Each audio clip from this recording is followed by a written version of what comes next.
and the donors. The USAID taking the lead on the part of the donors. The World Bank came later, and others. But we also agreed that what is it that we're going to focus on? We said increased food production. We said where? In Tanzania, we have 5 regions. In fact, we have 6 regions. That are the bread basket. The rains are good, the soils are good, and they're well watered.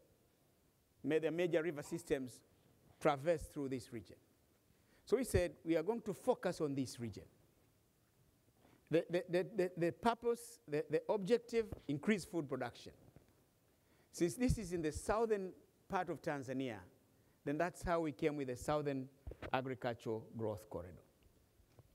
Now we decided to involve the international private sector, as well as the local and everybody else.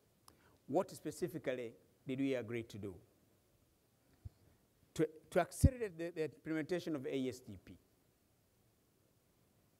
The international private sector, the local and international private sector assigned those who are interested in involving themselves in large-scale production should be involved. There are others who will provide the other inputs for agriculture. Yara would be providing the fertilizer. McGill, Syngenta, Monsanto will be doing the seed research and supply seeds to the farmers. The others are going to get involved with financing and so forth and so forth. I'm trying to say this because some people try to give an impression that the involvement of the private sector is about land grabbing. Yeah. That's a total misconception.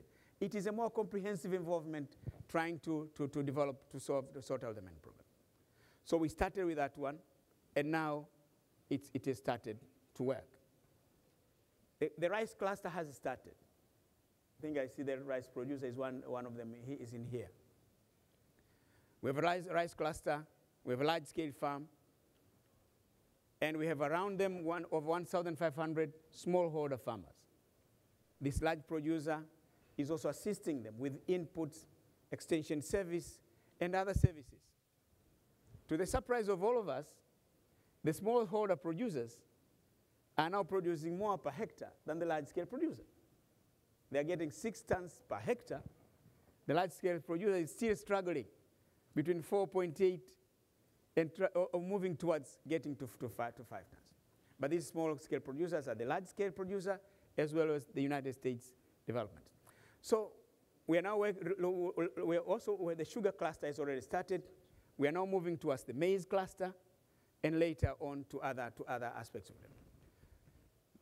And then what is the payoff here? We have 350,000 hectares being put to productive use.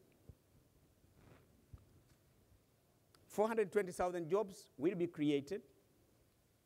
The investment is huge. It's 2.4 billion over a period of 20 years. But with an income of 1.2 billion annually, and 2 million people will be taken out of poverty. One of the primary functions we have been doing is the infrastructure. It's an area where we are trying. This is our own investment. Of course, there have been complaints, but always people should remember, when you want to start a farm, the only place where you can get land large enough for you to invest must be somewhere in the bush. There can be no road. And we cannot breed a road to nowhere.